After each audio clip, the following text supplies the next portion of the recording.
The first charcoal fire is burning in the dark, and Peter is standing close enough to feel its heat, while insisting that he does not know Jesus. The second charcoal fire is waiting at dawn, and the risen Jesus is standing beside it with bread, fish, and a question Peter cannot escape. John gives us both scenes, one in a guarded courtyard, one on an open shore, one where Peter says, "I am not," one where Peter says, "Lord, you know everything." The obvious connection is the fire. The deeper connection is what Jesus does with the man beside it. Because Peter's story is not simply about failing 3 times and being given 3 chances to say the right thing. It is about a man who thought following Jesus meant one heroic act, and a risen Lord who taught him that following would look like years of care, surrender, and costly faithfulness. To see that, we have to begin before the courtyard, before the rooster, before Peter knows how badly he is about to misjudge himself. The room is heavy with things the disciples do not yet understand. Jesus has washed their feet. He has spoken about betrayal. Judas has gone out into the night. And Peter hears Jesus say that he is going somewhere the disciples cannot immediately follow. Even the foot washing has already shown us something about Peter. At first, he resists Jesus washing his feet. Then, when Jesus explains that receiving this service is necessary, Peter swings in the other direction and asks for his hands and head as well. Peter is rarely half present. He reacts quickly, speaks strongly, and reaches for the largest response available. That intensity is part of what makes him compelling. It is also part of what Jesus must reshape. In John chapter 13, verse 36, Peter asks where Jesus is going. Jesus answers, "Where I am going. You can't follow now, but you will follow afterwards." That sentence opens a question John will not close until the final chapter. You cannot follow now, you will follow afterward. Peter hears the delay and objects. In John chapter 13, verse 37, he says, "I will lay down my life for you." He means it. Nothing in the scene suggests Peter is pretending. He loves Jesus. He believes his devotion is strong enough to survive whatever is coming. But Peter is measuring the future with a confidence that has never yet been tested by this kind of pressure. Jesus knows the difference. In John chapter 13, verse 38, Jesus predicts that before the rooster crows, Peter will deny him 3 times. Luke preserves another part of the warning. In Luke chapter 22, verses 31 and 32, Jesus tells Simon that Satan has asked to sift the disciples like wheat. Jesus also tells Peter that he has prayed for him, and then speaks beyond the collapse. When Peter has turned again, he is to strengthen his brothers. Jesus sees the failure before it happens. He also sees a future beyond it. Peter sees only the promise he is making. This matters because Jesus does not speak to Peter as though the coming denial will reveal something Jesus never suspected. The collapse will be new to Peter, not to Christ. Peter is about to discover the limits of his own courage, but he will not fall outside the knowledge of the one who has already prayed for him and already spoken about what comes next. That is the tension underneath everything that follows. Peter thinks the decisive question is whether he feels loyal enough. Jesus knows the decisive question is whether Peter can follow when loyalty no longer feels dramatic, immediate, or under his control. A few hours later, armed men enter the garden. Peter responds exactly as the confident man in the upper room would respond. He draws a sword and strikes the servant of the high priest, cutting off his right ear. John gives the servant's name, Malchus. Peter is willing to take a risk. He is ready to do something visible, forceful, unforgettable. If loyalty means attacking the danger in front of him, Peter is prepared to act. Jesus stops him. In John chapter 18, verse 11, Jesus tells Peter to put the sword into its sheath and speaks of receiving the cup the Father has given him. Peter is ready to defend Jesus in the way Peter understands. Jesus is walking toward obedience in the way the Father has chosen. Those are not the same thing. Peter's action is brave in one sense, but it is also built on a misunderstanding. Jesus is not asking to be rescued from the path before him. The cup is not an accident to prevent. It is the path of obedience Jesus has chosen to receive from the Father. So the moment that feels like Peter's strongest proof of devotion also reveals how little he understands the kind of following Jesus requires. The sword goes away. Jesus is arrested. And Peter follows. That detail matters Peter does not disappear immediately into the night. John says another disciple helps him enter the high priest's courtyard. Peter comes close enough to watch, close enough to be recognized, and close enough to face the kind of test he did not expect. At the door, a servant girl asks whether he is one of Jesus' disciples. In John chapter 18, verse 17, Peter answers, "I am not." 3 words. No sword, no crowd surging toward Jesus, no clear enemy to strike, just a question from a servant at a doorway. And Peter steps away from the identity he had promised to defend with his life. Then John shows us the first fire. John chapter 18, verse 18 says, "The servants and officers have made a fire of coals because it is cold." Peter stands with them and warms himself. The scene is almost painfully ordinary. Cold night, glowing coals, people standing close together for warmth. Peter is not being tortured. He is not standing before a governor. He is trying to disappear into a group while remaining close enough to know what is happening. That is what makes the fire so important as a human detail. Peter does not fail from a safe distance. He is near Jesus, and yet trying not to be known as someone who belongs to him. Jesus is inside. Peter is outside. And John begins moving between 2 interrogations. Inside, the high priest questions Jesus about his disciples and his teaching. Outside, people question Peter about whether he is one of those disciples. Jesus says in John chapter 18, verse 20, "I said nothing in secret." Peter is trying to keep his connection to Jesus secret. Jesus speaks openly and is struck for it. Peter stands among the officers and denies association. The contrast grows every time John cuts between them. Peter is questioned again while he is still standing at the fire. In John chapter 18, verse 25, he says again, "I am not." Then the final question comes from someone with a reason to remember him. John says, "The man is a relative of Malchus, the servant whose ear Peter had cut off." The garden, the place where Peter had tried to prove his courage, now returns as evidence against him. The sword had made Peter visible. Now visibility is exactly what he fears. The man asks whether he saw Peter in the garden with Jesus. Peter denies it again. Immediately, the rooster crows. Mark describes the denials becoming more forceful as the pressure rises. Luke says about an hour passes before the final accusation, and then adds a detail John does not include. Jesus turns and looks at Peter. Luke does not tell us what expression was on Jesus' face, so we should not invent one. He tells us what Peter does. Peter goes out and weeps bitterly. The boast from the upper room has collapsed. Peter said he would lay down his life. He could not admit that he was a disciple. The denial is public enough to be heard by the people around the fire, but deeply personal in what it destroys. Peter has not only broken a promise to Jesus, he has lost confidence in his own ability to know what he will do when tested. That kind of failure reaches deeper than embarrassment. It removes the version of yourself you trusted. And yet the failure is more complicated than a simple lack of courage. Only hours earlier, Peter had drawn a weapon against an arresting party. He was capable of sudden boldness. What he was not yet capable of was faithful witness when he could not choose the form of the battle.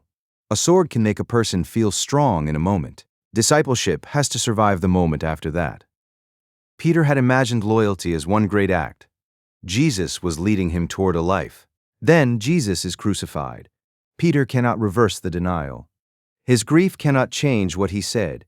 Jesus dies. His body is laid in a tomb, and the man who promised to stand nearest has become the man who stepped back when being near became dangerous. But the story does not end in the courtyard. On the first day of the week, Peter runs to the tomb after hearing that the stone has been moved. He enters and sees the linen cloths.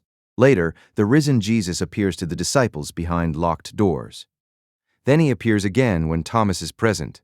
So when John brings us to the Sea of Tiberias in chapter 21, Peter already knows Jesus is alive. John calls the shoreline appearance the third time Jesus revealed himself to the disciples after rising from the dead. Luke also preserves the report that the Lord appeared to Simon. And 1 Corinthians chapter 15, verse 5 says Christ appeared to Cephas, though neither passage tells us what was said. That means the beach is not mainly about proving the resurrection to Peter. It is about what Peter's life will become because the resurrection is true. The empty tomb has answered one question. Jesus has defeated death. The shoreline must answer another. What does the risen Jesus do with a disciple whose confidence died before Jesus did? 7 disciples are together by the sea. Peter says he is going fishing, and the others go with him. Some readers have treated that sentence as proof that Peter permanently abandoned his calling. John does not tell us that. He gives us no explanation for Peter's motive. What he does tell us is that they fish through the night and catch nothing. The nets go down, the nets come up empty. Hours pass, darkness begins to thin. And at daybreak a man stands on the beach. The disciples do not recognize him. He asks whether they have anything to eat. They answer no. Then he tells them to cast the net on the right side of the boat. They obey. The net fills so heavily with fish that they cannot draw it in normally. For viewers who know Luke chapter 5, the scene carries an unmistakable resonance. Earlier in Peter's life, another overwhelming catch stood near the beginning of his call. John does not explicitly tell us to identify the scenes, so the connection should be held with care. But the shape is familiar. Ordinary work, empty effort, a command from Jesus, abundance that human skill did not produce, and Peter confronted again by who Jesus is. The beloved disciple looks at the catch, then at the figure on shore, and says in John chapter 21, verse 7, "It is the Lord." Peter moves before anyone can say more. He wraps his outer garment around himself and throws himself into the sea. The boat is only about 100 yards from land.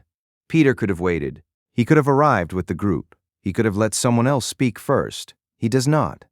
Peter enters the water and moves toward Jesus. John does not tell us everything passing through Peter's mind, but he gives us the action, and the action matters. The man who denied association with Jesus is now moving toward him as quickly as he can. There is no speech from Peter in the water, no new promise, no attempt to explain the courtyard before reaching land. For once, Peter's first response is not a declaration about himself. It is movement toward Jesus. Behind him, the others bring the boat and drag the full net toward land. Ahead of him, another fire is waiting. John chapter 21, verse 9 says that when they reach the shore, they see a fire of coals, with fish laid on it and bread. The same Greek noun John used for the fire in the courtyard appears here again. A charcoal fire in the dark, a charcoal fire at dawn. At the first, Peter is surrounded by servants and officers. At the second, he is received by the risen Jesus. John does not describe Peter's memories or tell us that the smell of charcoal triggered a flashback. He does not need to. The repeated detail is placed in front of the reader, and everything around it has changed. At the courtyard fire, Peter was trying to preserve himself. At the shore, Jesus has already prepared food. There is fish on the coals before the disciples bring their catch. There is bread waiting. Jesus asks them to bring some of the fish, and Peter helps pull the net ashore. John records 153 large fish and says the net was not torn. The number is concrete. Its symbolic meaning is debated, and the scene does not depend on decoding it. The important thing is what happens next. Jesus says in John chapter 21, verse 12, "Come and eat breakfast." Before Peter is questioned, he is fed. Before Jesus speaks about Peter's future, he gives him a place at the meal. The first fire was surrounded by accusation. The second begins with provision.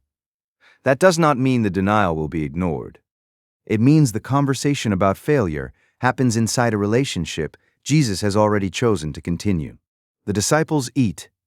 Jesus gives them bread and fish. The night of empty nets is over. The sun is up, the fire is warm.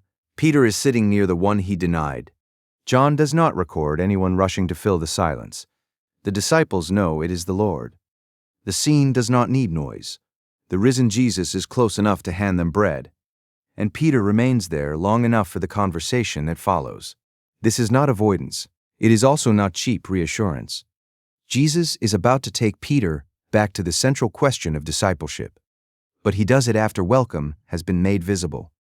Then breakfast ends, and Jesus turns to him. In John chapter 21, verse 15, Jesus addresses him as Simon and asks whether he loves him more than these. The phrase, "more than these," can be understood in more than one way. It may recall Peter's earlier confidence that his loyalty exceeded the others. It may refer to the people around him or to the fishing life in front of him. John does not settle the referent completely, but the question at the center is unmistakable. Peter, do you love me? This question is more searching than asking whether Peter feels guilty. Guilt can focus entirely on the person who failed. Love turns Peter's attention back toward Jesus. The question is not whether Peter can produce enough regret to repair the past. It is whether, beneath the collapse of his self-confidence, love for Christ remains. Peter answers by appealing to what Jesus knows. Jesus responds, "Feed my lambs." Then Jesus asks again. Peter answers again. Peter answers again. Jesus says, "Tend my sheep." A third time, Jesus asks. Now the repetition has weight. The first question may have sounded like an opening. The second makes clear that Jesus is not moving on quickly. By the third, Peter understands that the conversation is reaching the place where his earlier words failed. John says Peter is grieved because Jesus asks the third time. The repetition has reached the place Peter cannot avoid. 3 denials stand behind the conversation. And although John does not turn the exchange into a formula, the correspondence is hard to miss. Peter's answer in John chapter 21, verse 17 is different in tone from the confidence of the upper room. He says, "Lord, you know everything. You know that I have affection for you." Before the denial, Peter told Jesus what Peter would do. Now Peter rests his answer on what Jesus knows. That is not a small change. "I will lay down my life for you," had placed Peter's confidence in Peter's prediction of himself. "Lord, you know everything," places Peter under the knowledge of Jesus. Peter is no longer trying to impress the Lord with the size of his promise. He is asking the Lord, who knows the denial, the grief, the love, and the weakness, to judge him truthfully. Jesus answers, "Feed my sheep." Every question about love is followed by work. Jesus does not leave Peter with a private assurance that his feelings are sincere. He directs Peter toward people. Feed, tend, feed. The flock belongs to Jesus. He calls them my lambs and my sheep. Peter is not being handed an audience to possess. He is being entrusted with lives to serve. That is the first great reversal at the second fire. Peter once imagined that devotion would be proved by doing something spectacular for Jesus. Jesus tells him that love will be expressed by caring for people who belong to Jesus. That work will require more than a burst of courage. Sheep have to be fed again tomorrow. They have to be watched when no crowd is cheering. They have to be guided when they wander and protected, when care becomes costly. This also changes the meaning of leadership. Peter is not restored so that he can recover status after humiliation. Jesus directs him toward the needs of others. The proof of love is not how important Peter becomes. It is whether people who belong to Jesus are faithfully cared for. The man who reached for a sword is given a shepherd's task. And then Jesus takes the conversation further. Because the deepest issue in Peter's story was never only whether he could answer a question correctly. 3 times, it was whether he could truly follow. Jesus speaks about Peter's future. In John chapter 21, verse 18, he describes a time when Peter will be older and will be taken where he does not want to go. Then John explains the meaning. John chapter 21, verse 19 says, Jesus said this to indicate the kind of death by which Peter would glorify God. The passage does not name the exact method of Peter's death. Later Christian tradition goes further, but John's statement is already severe enough. The path ahead will cost Peter his life. And after saying that, Jesus tells him, "Follow me." Now the unfinished sentence from the upper room closes. In John chapter 13, verse 36, Jesus told Peter, "Where I am going, you can't follow now, but you will follow afterwards." Peter answered by promising that he would lay down his life. He could not follow then. He followed into the courtyard. But fear broke the promise. Now beside another charcoal fire, Jesus speaks about the death that will one day come and gives the command again. "Follow me." Peter had wanted to choose the moment, the method, and the shape of his loyalty. He reached for the sword because the sword allowed him to act on his own terms. The future Jesus describes is different. Peter will be led where he would not choose to go. His faithfulness will not be proved by controlling the danger. It will be proved by following Jesus through a life of service until control is finally taken from him. Peter had once placed death inside his own promise. "I will lay down my life." Jesus now places death inside his call. "Follow me." The destination may sound similar, but the posture has changed completely. Peter is no longer the author of the heroic plan. He is the disciple receiving a road from his Lord. That is what the second fire is building toward. It is not only a place where 3 denials are answered by 3 affirmations, it is the place where Peter's definition of discipleship is replaced. At the first fire, Peter discovers that strong feelings cannot carry him. At the second, Jesus gives him something sturdier than strong feelings: a flock, a command, and a future that depends on obedience rather than self-confidence. The old promise was, "I will lay down my life for you." The renewed call is, "Follow me." One begins with Peter's estimate of Peter. The other begins with Jesus' knowledge of Peter. The other begins with Jesus' knowledge of Peter. And then, almost as soon as this moment reaches its height, Peter turns around.